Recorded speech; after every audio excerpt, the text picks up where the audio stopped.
Gloire à Dieu. Nous allons faire 2 lectures ce soir. Ne les cherche pas, peut-être que je les ai affichées. Donc le thème, ça sera l'enfer. Donc vous comprenez pourquoi je vous dis que pour moi, ce soir, c'est un thème très important. Je veux prêcher ce soir comme si j'aurais 10 000 personnes devant moi. On va lire les deux passages que j'ai choisis dans le Nouveau Testament. Donc un se trouve dans l'évangile de Matthieu, un autre dans l'évangile de Luc. Et je lis avec vous Matthieu 13, à partir du verset 40. Or, comme on arrache l'ivraie et qu'on le jette au feu, il en sera de même à la fin du monde. Le Fils de l'homme enverra ses anges qui arracheront de son royaume tous les scandales et ceux qui commettent l'iniquité. Et ils les jetteront dans la fournaise ardente, où il y aura des pleurs et des grincements de dents. Alors les justes resplendiront comme le soleil dans le royaume de leur Père. Que celui qui a des oreilles pour entendre, entende. Luc 16, verset 19. Il y avait un homme riche qui était vêtu de pourpre et de fin lin et qui chaque jour menait joyeuse et brillante vie. Un pauvre nommé Lazare était couché à sa porte, couvert d'ulcères, et désireux de se rassasier des miettes qui tombaient de la table du riche. Et même les chiens venaient encore lécher ses ulcères. Le pauvre mourut, et il fut porté par les anges dans le sein d'Abraham. Le riche mourut aussi, et il fut enseveli. Dans le séjour des morts, il leva les yeux, et tandis qu'il était en proie au tourment, il vit de loin Abraham et Lazare dans son sein. Il s'écria: Père Abraham, aie pitié de moi, et envoie Lazare pour qu'il trempe le bout de son doigt dans l'eau et me rafraîchisse la langue, car je souffre cruellement dans cette flamme. Abraham répondit: Mon enfant, souviens-toi que tu as reçu tes biens pendant ta vie et que Lazare a eu les maux pendant la sienne. Maintenant, il est ici consolé et toi tu souffres.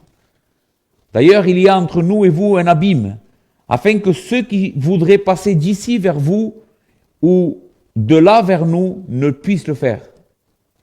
Le riche dit: Je te prie donc, Père Abraham, d'envoyer Lazare dans la maison de mon père, car j'ai 5 frères. C'est pour qu'il leur atteste ces choses, afin qu'ils ne viennent pas aussi dans ce lieu de tourment.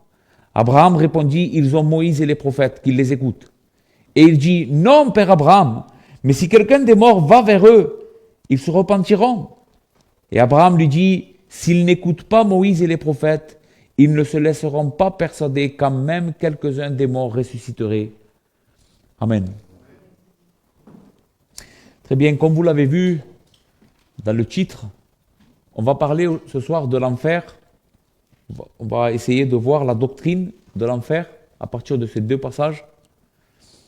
Et vous pourriez vous poser la question: pourquoi parler de l'enfer ?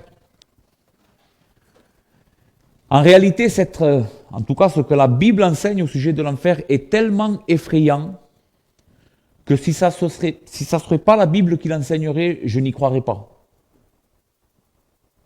Si la Bible ne serait pas si claire à ce sujet, vraiment, je ne voudrais pas y croire qu'il puisse exister un endroit et que les âmes vont aller dans cet endroit pour toute une éternité, comme nous allons le voir.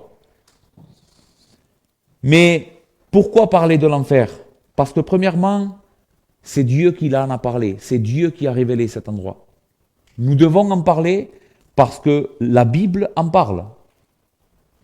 Et la Bible nous commande à nous, serviteurs, de parler aux hommes de tout le conseil de Dieu, de tout ce que Dieu a révélé dans les Écritures. Donc je dois vous parler de l'enfer.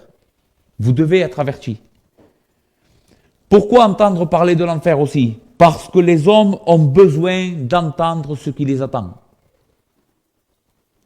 Tu as besoin d'entendre ce que Dieu dans ce livre dit de ton éternité si tu n'es pas réconcilié avec Christ. Et dernièrement, parce que Dieu veut avertir les hommes dans son amour. Écoute bien, Dieu ce soir veut t'avertir dans son amour pour que tu n'ailles pas dans cet endroit de destruction. Ce n'est pas le désir de Dieu que tu y ailles. C'est pourquoi il en parle, pour que tu sois au courant et que tu évites cet endroit. Maintenant, les hommes, en incluant quelquefois l'Église, ont toujours essayé d'adoucir la vérité au sujet de l'enfer.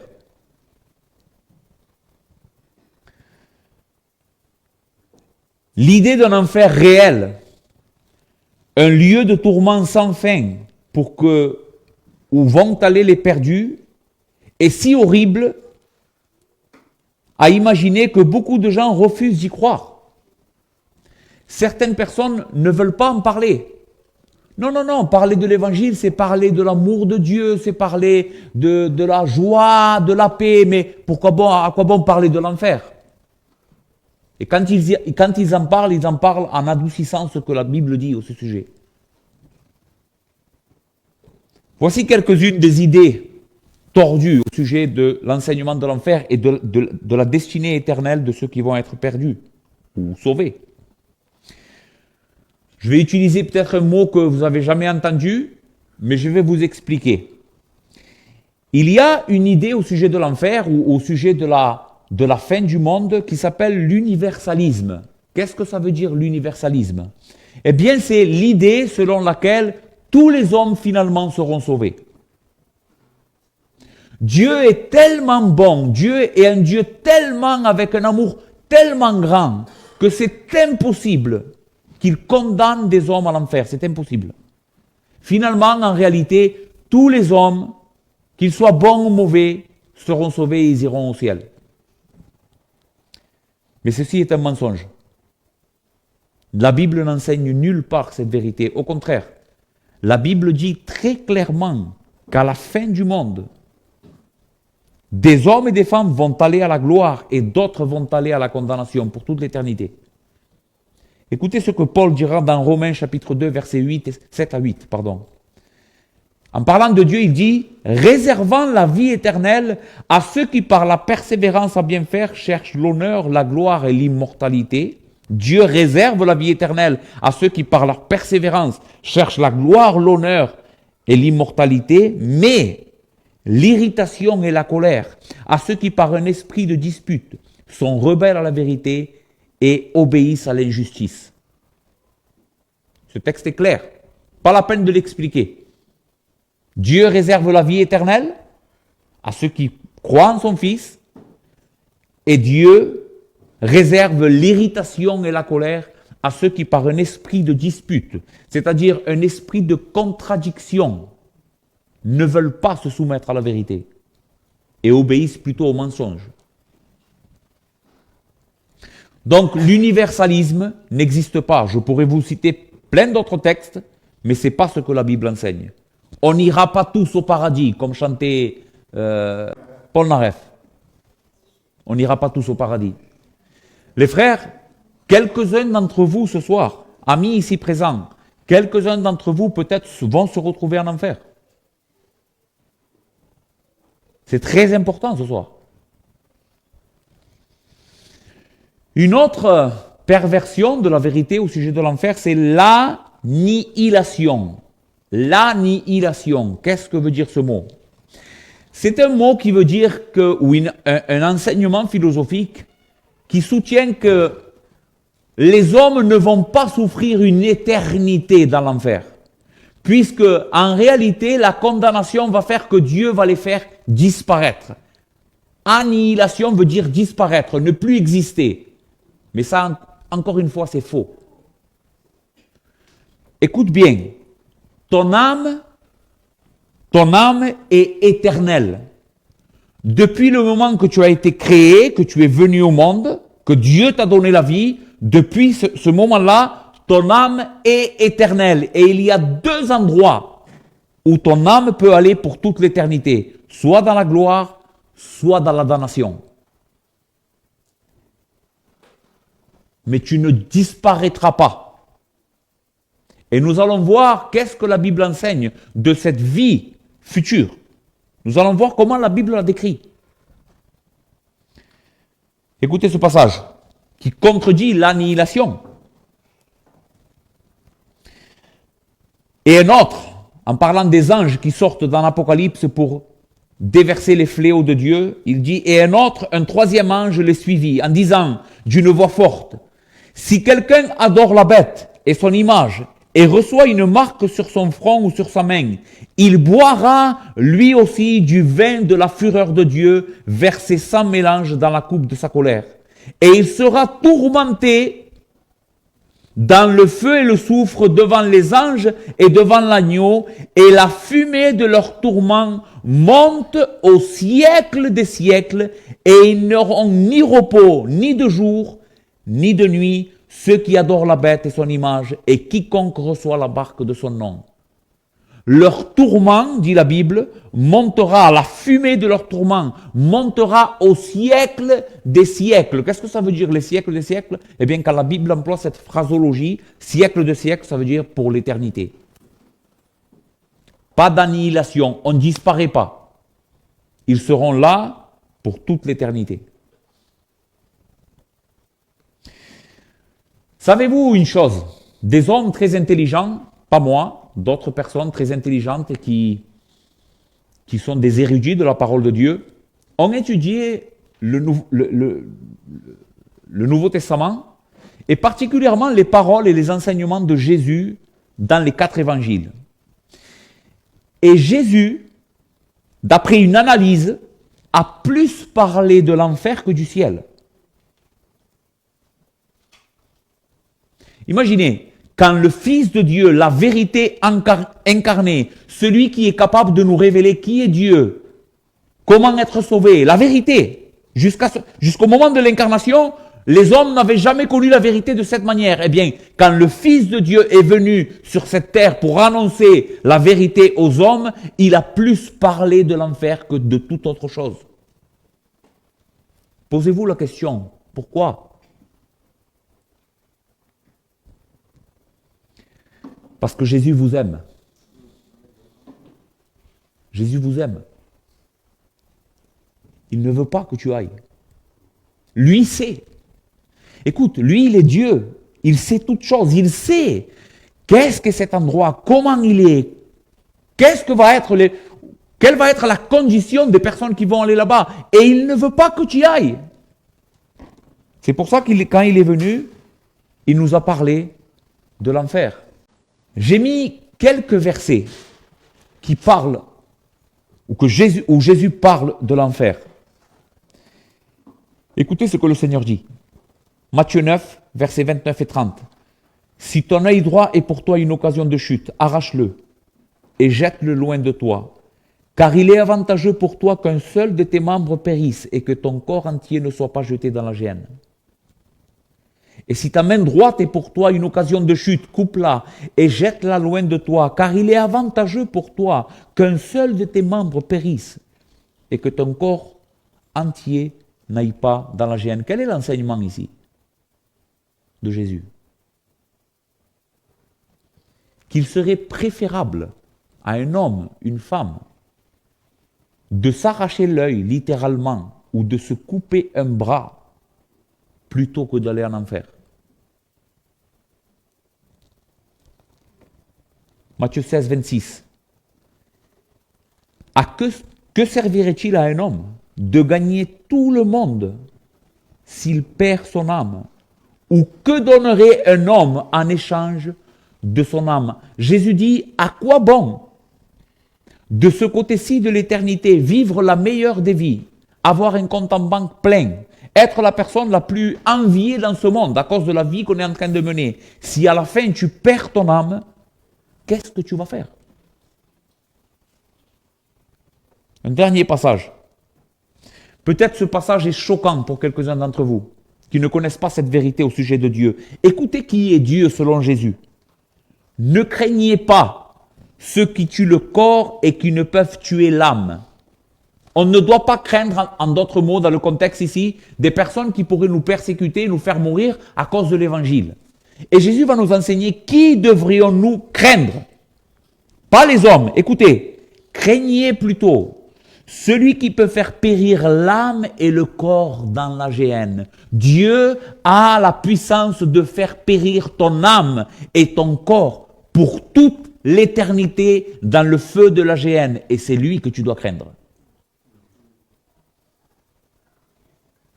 C'est lui que tu dois craindre. Dieu, qui a cette puissance. Écoutez ce qu'un homme de Dieu dira. C'est MacArthur qui dit ça. L'enfer est associé à 3 conséquences négatives éternelles. Punition, destruction et bannissement. Aucun de ces concepts ne peut expliquer à lui seul ce qu'est l'enfer. Si on les prend de manière isolée, punition, destruction, bannissement, on ne pourrait pas avoir un concept biblique, premièrement, de ce que c'est l'enfer. Mais quand ces 3 concepts sont réunis ensemble, oui, on a une bonne idée de ce que c'est l'enfer. Je continue à lire. Aucun de ces concepts ne peut expliquer à lui seul ce qu'est l'enfer, mais ensemble, ils donnent une compréhension multidimensionnelle de son atrocité. Premièrement, les méchants sont punis et reçoivent la juste rétribution de leur œuvre. Le châtiment que Dieu inflige n'est pas vindicatif. Dieu n'est pas un Dieu de colère incontrôlée. Non, ils recevront la juste mesure de ce que mérite leur péché. Pas plus, pas moins.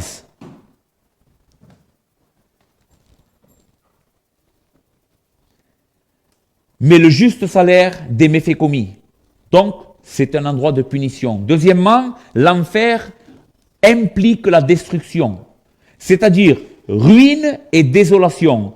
Ceux qui ont vécu dans l'incrédulité ont dissipé les occasions de mener une vie utile à Dieu et qui glorifie Dieu. Pendant leur vie, les personnes qui vont aller là-bas, pendant leur vie terrestre, comment est-ce qu'elles auront vécu?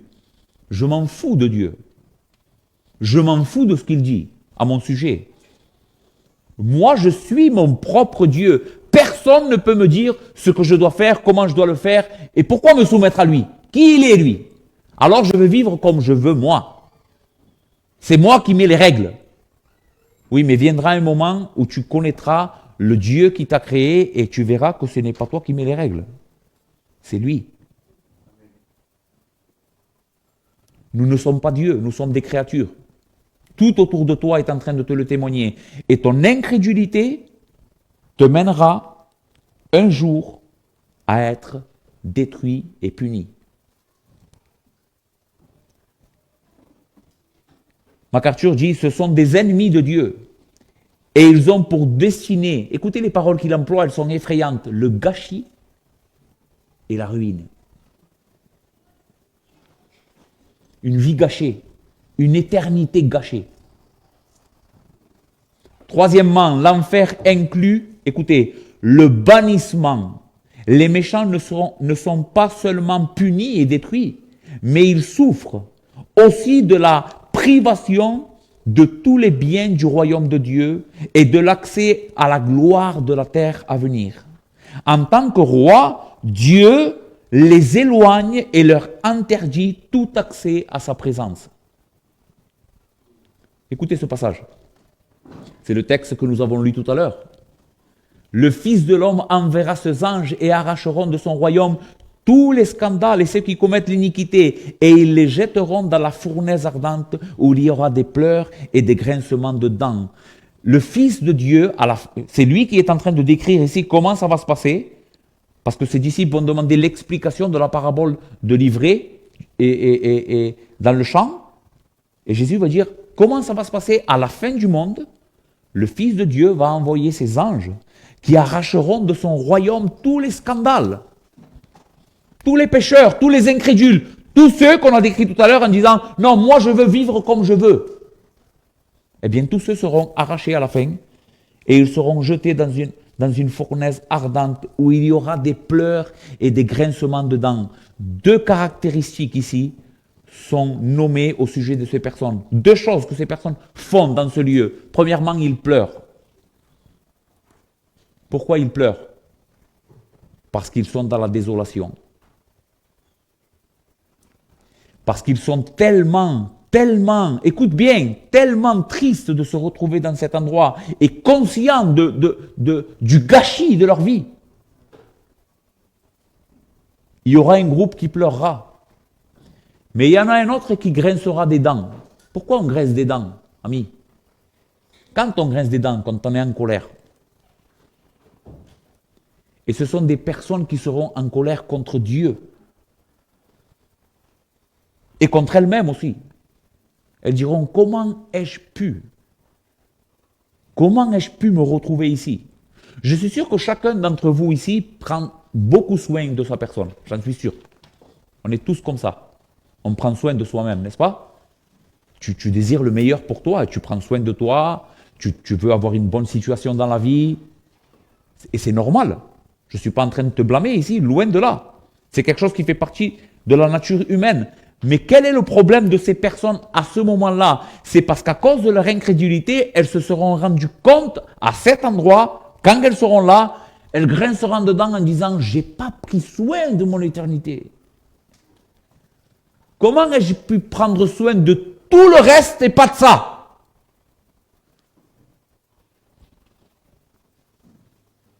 Ok, essayons de nous concentrer maintenant dans le deuxième passage que nous avons lu. J'espère avoir le temps de l'exposer. La parabole du riche et de Lazare, le pauvre. Premièrement, pourquoi cette parabole? Pourquoi Jésus va prononcer ces mots? Pourquoi Jésus va faire cet enseignement? Si nous lisons à partir du verset 13 de ce même chapitre, Jésus est en train d'enseigner et il y a là des pharisiens et des scribes, des gens qui se croyaient bons. Peut-être c'est ton cas. Peut-être c'est ton cas aujourd'hui. Peut-être que tu crois être sauvé. Peut-être que tu crois que tout va bien, que tu es une personne bien, que tu vas au ciel. C'était le cas de ces personnes-là. Écoute. Et Jésus est en train d'enseigner, il dira au verset 13, « Nul serviteur ne peut servir deux maîtres. Car ou il haïra l'un et aimera l'autre, ou il s'attachera à l'un et méprisera l'autre. Vous ne pouvez servir Dieu et Mammon. » Ici, Mammon, c'est le dieu de l'argent. Et Jésus dit à ces hommes qui avaient là, « Vous ne pouvez pas dire ou prétendre que vous servez Dieu, que vous aimez Dieu, alors que l'argent est celui qui règne dans votre vie. » Ou l'argent ou l'envie de richesse. Vivre pour les richesses. Ok. Écoutez verset 14. Les pharisiens qui étaient avares, c'est-à-dire qu'ils avaient un problème avec l'argent, écoutaient aussi tout cela et ils se moquaient de Jésus.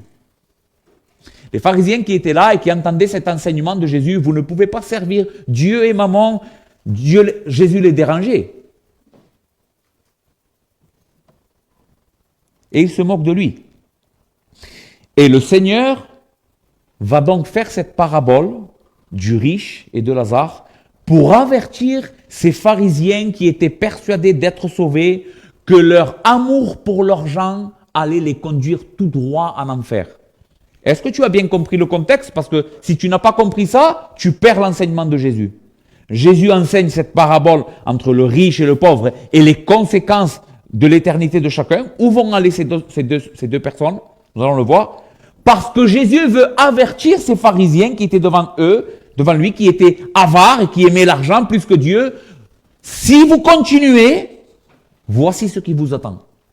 La même chose que cet homme. Donc remplace le péché de l'avarice. Peut-être que tu l'as. Peut-être que tu vis que pour les choses de ce monde. Ta seule ambition, c'est de réussir financièrement et avoir une belle vie dans ce monde. Peut-être que c'est ça ton Dieu. Tu sais, une des manières comment tu peux le savoir, je veux t'aider ce soir. Qu'est-ce qui occupe le plus tes pensées? Réfléchis à ce que je viens de te dire. C'est quoi qui occupe le plus longtemps dans la journée tes pensées? Tu penses à quoi quand tu es tout seul? Eh bien, ce qui occupe le plus tes pensées, c'est ce que tu désires le plus. Et ce que tu désires le plus, c'est ce que tu aimes le plus. Et si ce que tu aimes le plus, c'est l'argent ou autre chose plus que Dieu, tu es perdu. Ne te trompe pas toi-même. Hein. Ne dis pas, non, mais je connais l'évangile, je vais à l'église. Ne te trompe pas. Réfléchis. Jésus est en train de dire, ne te trompe pas. Il y a deux chemins, deux éternités.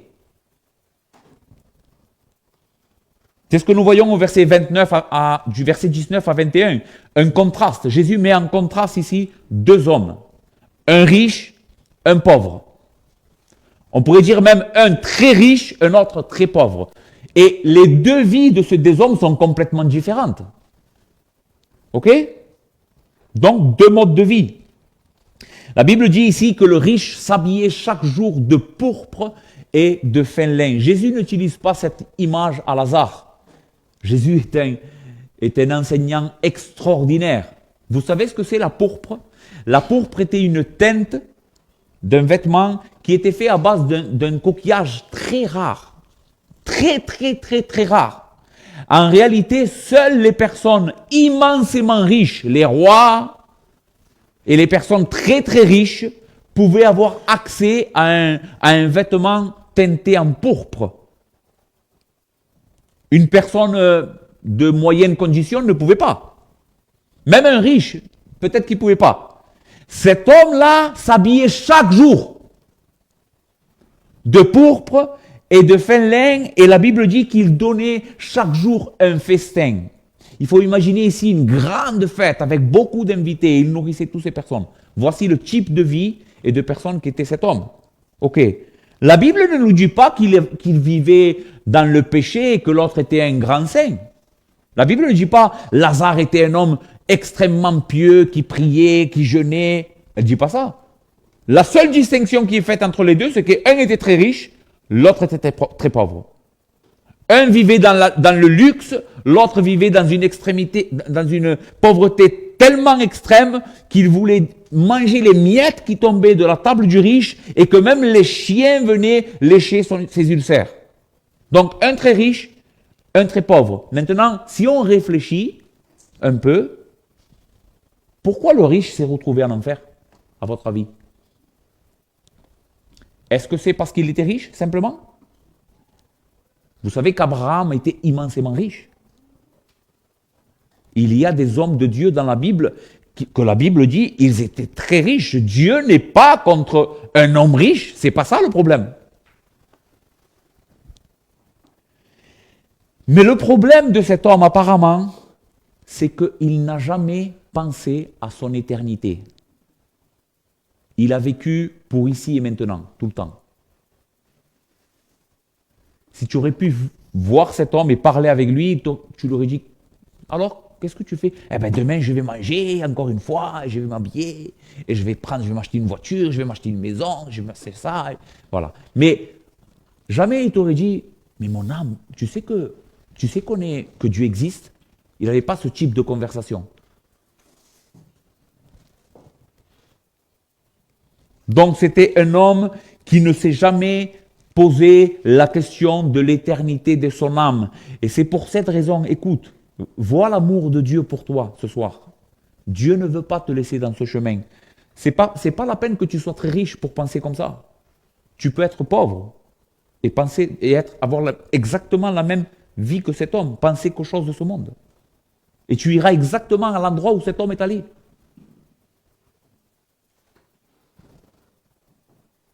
Pense à l'éternité, réfléchis.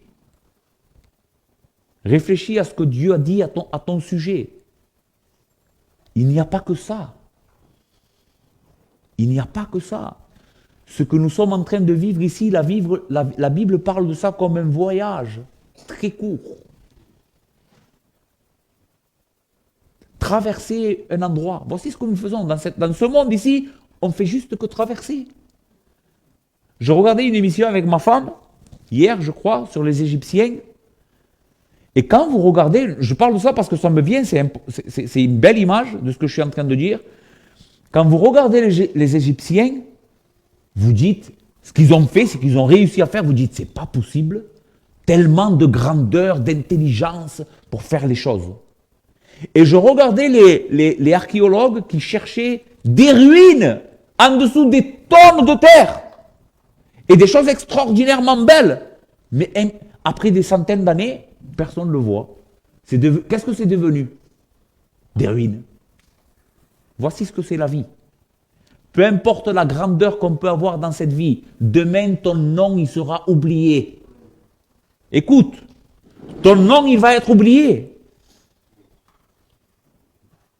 C'est ça la vie. Tu traverses.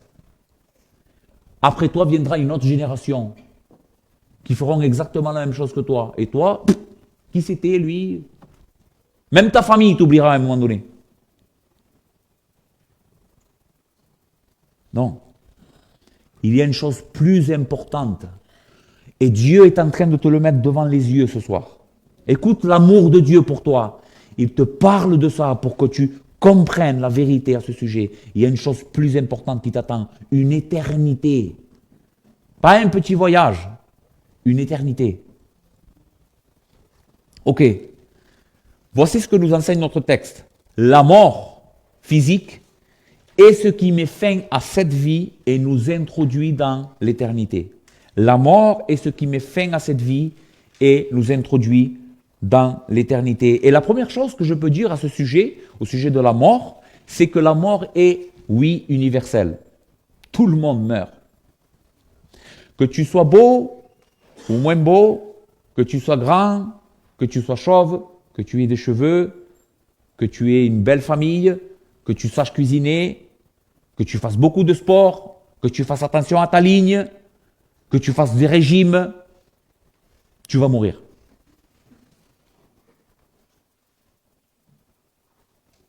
Tu peux retarder, pas retarder, humainement parlant, tu peux bien te porter et faire pour vivre bien, mais tu vas mourir. Tous ici, nous allons mourir. Si Dieu tarde à revenir, si le Seigneur tarde à revenir, nous allons expérimenter la mort. Écoutez ce que le psaume 49 dit.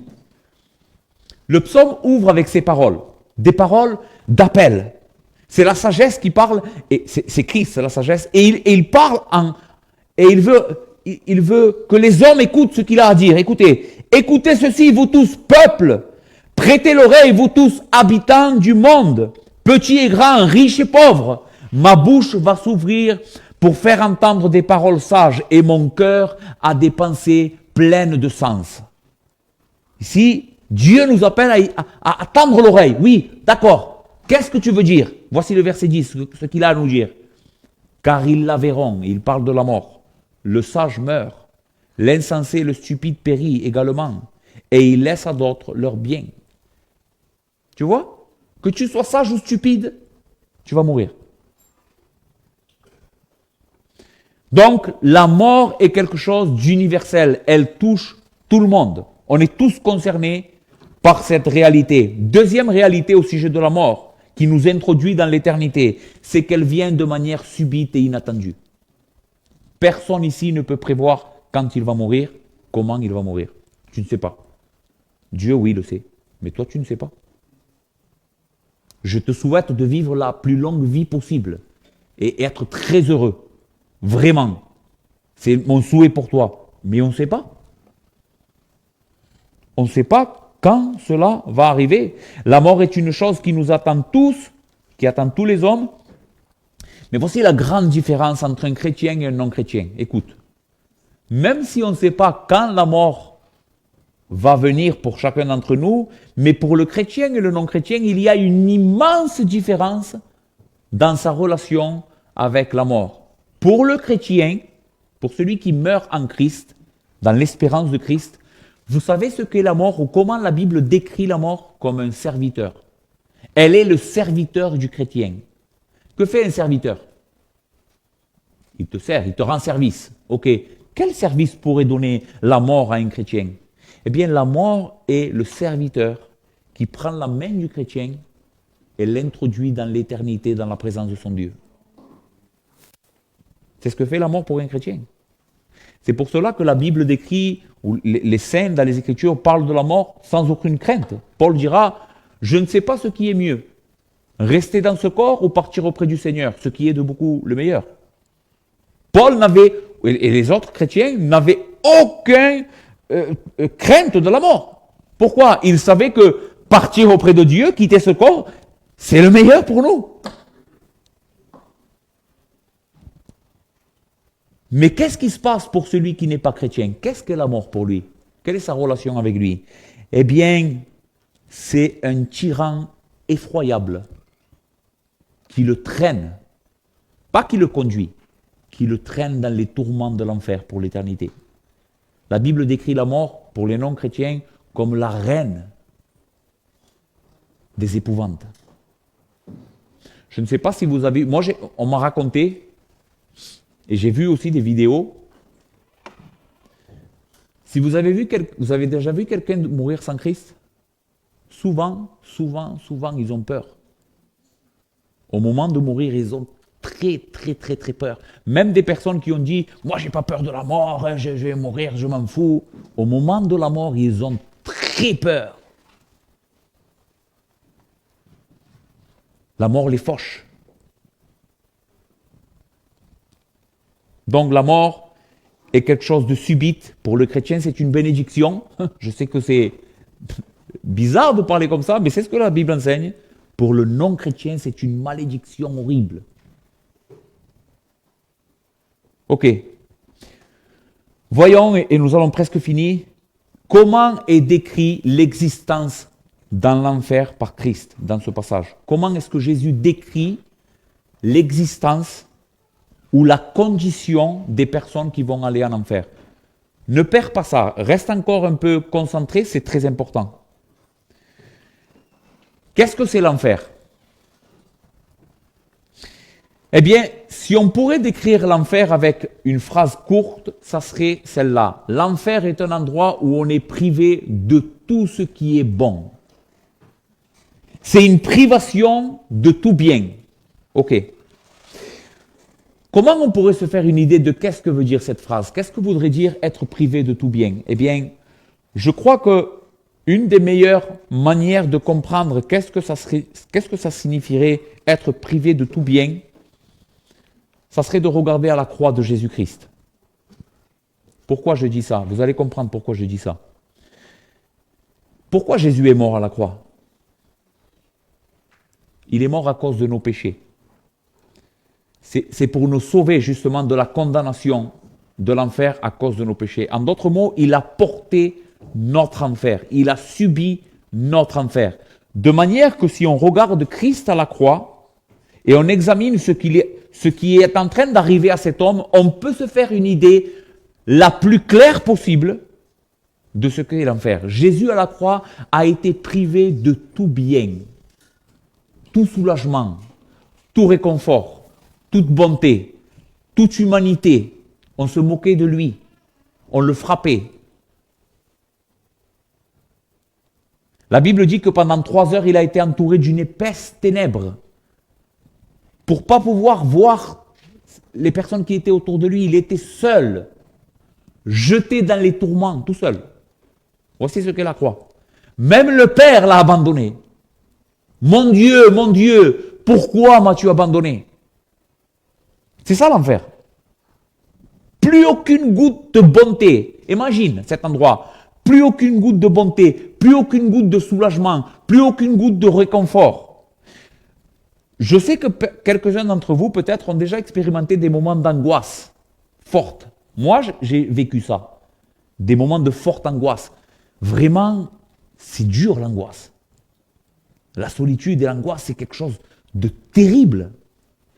C'est qu'une infime goutte, ce que tu as vécu. Une infime goutte de ce que représente l'enfer et la désolation de l'enfer. Tu seras livré à d'abondants tourments spirituels et moraux, sans aucun espoir de réconfort, pour les siècles des siècles.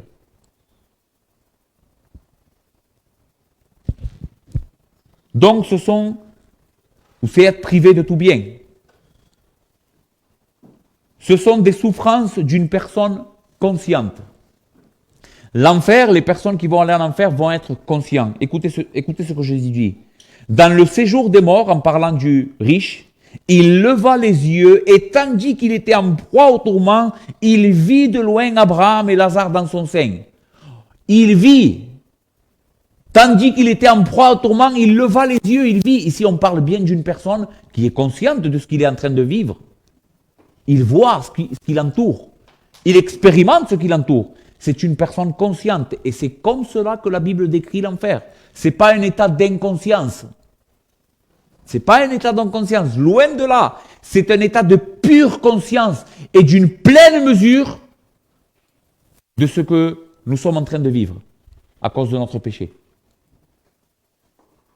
Donc, c'est un état de conscience. Deuxièmement, ce sont des souffrances vécues dans un corps et ressenties physiquement. Je crois que cette vérité, la majeure partie d'entre vous ne l'ont jamais entendue. Mais l'enfer n'est pas un endroit spirituel, où il n'y a pas de corps, il n'y a pas de matière. C'est faux. La Bible ne décrit pas l'enfer comme cela. De la même manière que la Bible ne décrit pas le ciel comme cela. La Bible décrit la résurrection des morts comme étant quelque chose de physique, de réel. Jésus s'est levé d'entre les morts avec son corps. Il s'est présenté à ses disciples, il a mangé, il a bu. Et c'est de cette manière que Jésus est ressuscité et c'est de cette manière que on va ressusciter. Bien sûr, pas dans ce corps d'humiliation. Ça va être un corps transformé qui n'a rien à voir avec ce corps d'humiliation et de péché. Dieu va nous glorifier, il va nous donner un corps immortel, glorieux, rempli de force, mais ça sera un corps. Et la Bible dit que ceux qui sont morts sans Christ vont ressusciter aussi avec un corps. Et vous savez comment la Bible parle de ce corps? Elle l'appelle un corps d'humiliation. Si notre corps va être adapté pour la gloire, la joie, la paix et le bonheur, leur corps va être adapté pour la ruine, le châtiment et le malheur.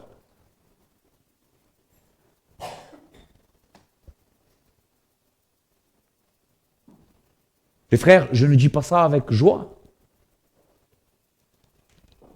Je priais le Seigneur en venant ici. Je veux, Seigneur, je veux vous éviter, vous convaincre de ne pas aller ce soir. N'allez pas.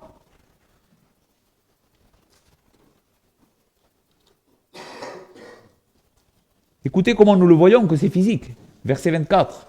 Il s'écria, Père Abraham, aie pitié de moi et envoie Lazare pour qu'il trempe le bout de son doigt dans l'eau et me rafraîchisse la langue, car je souffre cruellement dans cette flamme. Il a soif. Il a soif. C'est un endroit de soif, de faim.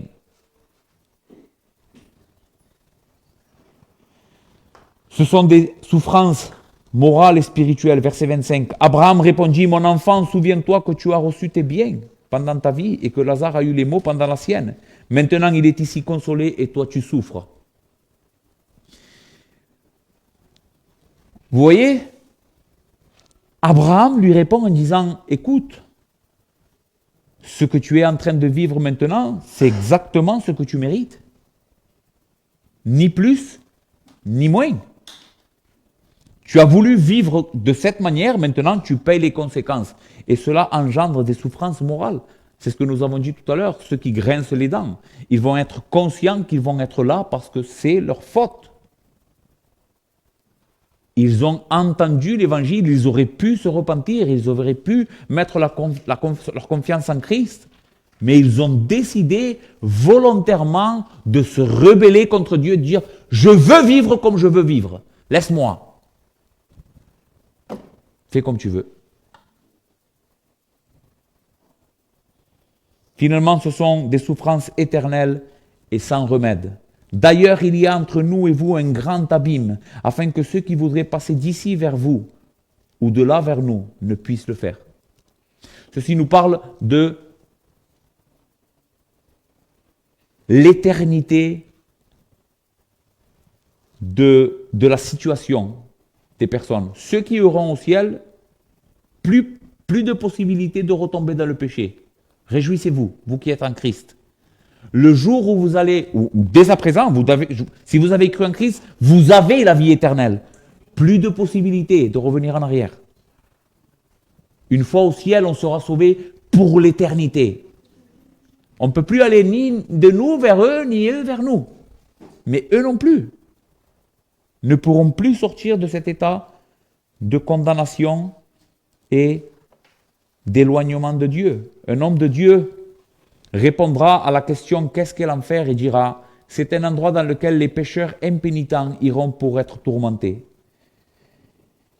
Il peut se décrire par les Écritures comme un feu qui ne s'éteint point. Luc 3, verset 17. Une fournaise ardente. Matthieu 13, 42. Un lac de feu donnant l'image d'une abondance de tourments comme celle qui coule d'un lac. Apocalypse 19, verset 20. Les ténèbres du dehors, où la personne est privée de la lumière de la face de Dieu pour l'éternité. Matthieu 22, 13. des prisons d'obscurité, nous faisant comprendre la nature de cet endroit et l'impossibilité de s'échapper. 2 Pierre, chapitre 2, verset 4.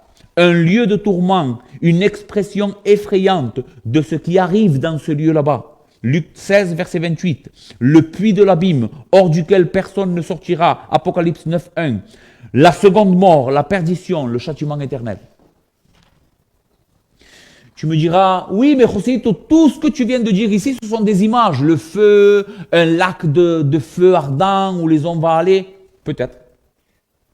Peut-être que tu as raison, que c'est simplement une image que la Bible emploie pour nous parler de ce lieu. Mais là où tu te trompes, si tu crois que c'est simplement une image, c'est parce que tu crois que l'image ou que la réalité est moins que l'image. Mais la Bible ne fonctionne pas comme ça. Par exemple, quand la Bible nous dit que Dieu a des ailes pour voler et secourir son peuple, est-ce que l'image est là pour penser moins que Dieu a moins de puissance et peut aller moins vite qu'un aigle? Elle est là juste pour nous dire que Dieu est rapide.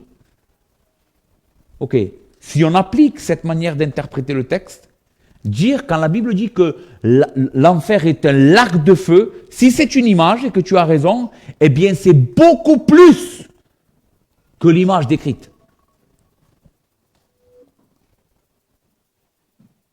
Si l'image d'un lac de feu parle d'abondante souffrance, alors attends-toi à d'abondantes souffrances. Pas moins que cela.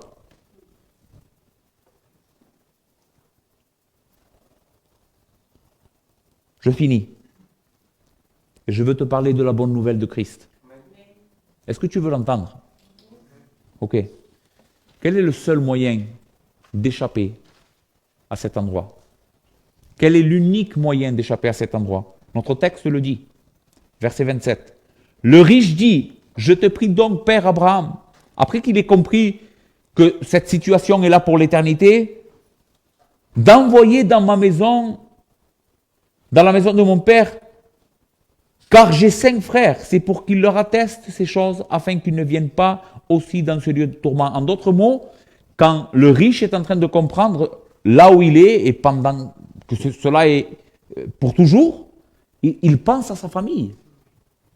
Et il dit, Père Abraham, envoie quelqu'un chez moi, qu'il leur dise où je suis, comment est cet endroit, et qu'ils ne commettent pas la même erreur que moi. J'ai 5 frères, Père Abraham, j'ai 5 frères qui pourraient être sauvés de l'enfer, si quelqu'un va leur parler. Ok, quelle est la réponse du Père Abraham? Quelle est la réponse de Dieu?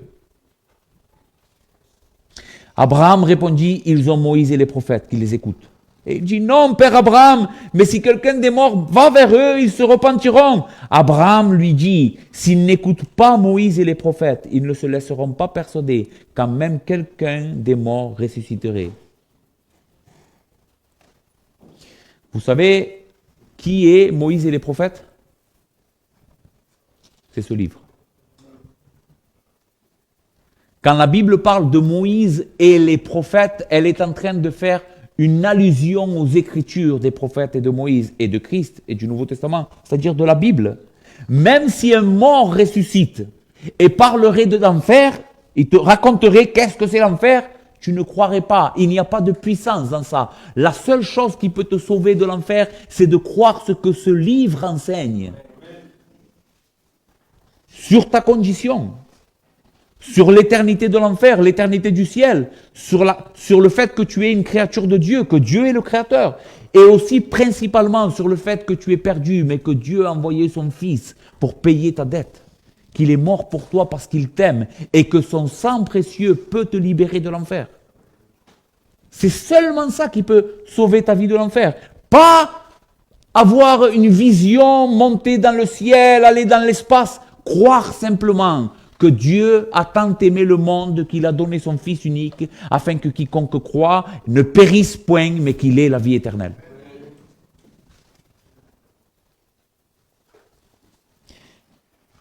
J'ai fini. Je voudrais juste vous lire quelques promesses de Jésus lui-même. Jean 11. Jésus lui dit, « Je suis la résurrection et la vie. » J'espère que ces paroles vont résonner dans ton cœur. Après que je t'ai expliqué de quoi Jésus veut te sauver. Je suis la résurrection et la vie. Celui qui croit en moi vivra même s'il meurt. Et quiconque vit et croit en moi ne mourra jamais. Crois-tu cela? Que demande Jésus pour échapper au tourment? Croire en lui. Il est, lui, la résurrection et la vie. On ne prêche pas ici une religion, on prêche une personne. C'est lui la vie. Tu ne dois pas venir à une religion, tu ne dois pas essayer d'être une meilleure personne, tu dois rencontrer quelqu'un. C'est ça de ce que tu as besoin. Cette personne-là est lui-même la vie. Il est Dieu. Il peut te donner la vie éternelle. Il a l'autorité de pardonner tous tes péchés.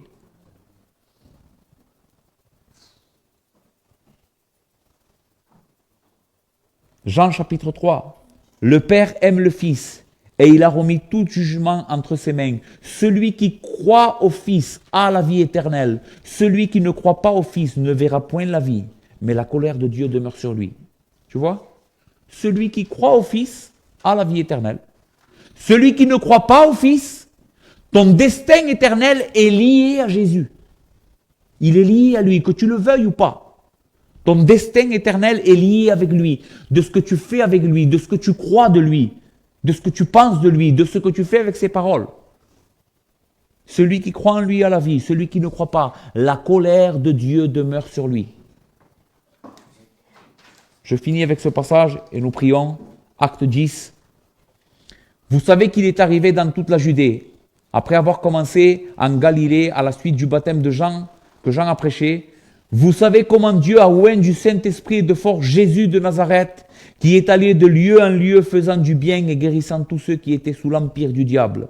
Car Dieu était avec lui. Nous sommes témoins de tout ce qu'il a fait dans le pays des Juifs et à Jérusalem. Ils l'ont tué en le pendant au bois.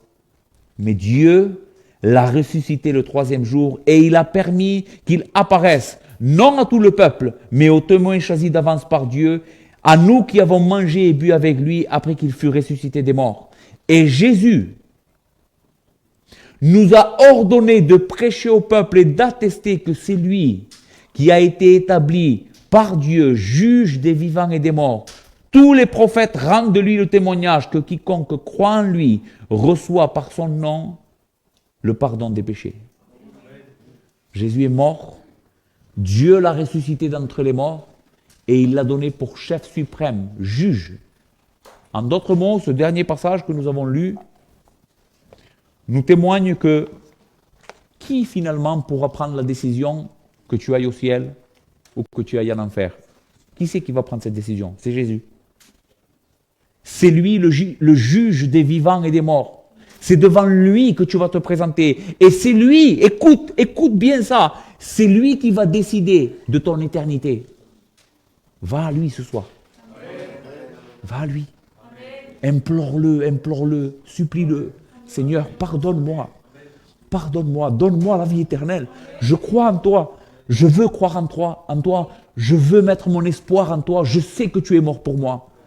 Tu me l'as dit ce soir, tu es mort pour mes péchés. Je ne veux pas aller en enfer. Sauve-moi. Si tu fais ça ce soir, si tu vas à lui ce soir, dans la repentance et la foi, en te soumettant à lui, il va te donner la vie éternelle. Il sera ton bon berger. Tu ne manqueras plus jamais de rien. Il te promet un jour, tu seras dans sa présence, dans la gloire, pour l'éternité. Fais-le, s'il te plaît. Que tu sois jeune ou moins jeune, repentez-vous les enfants. Mettez votre espoir en Christ.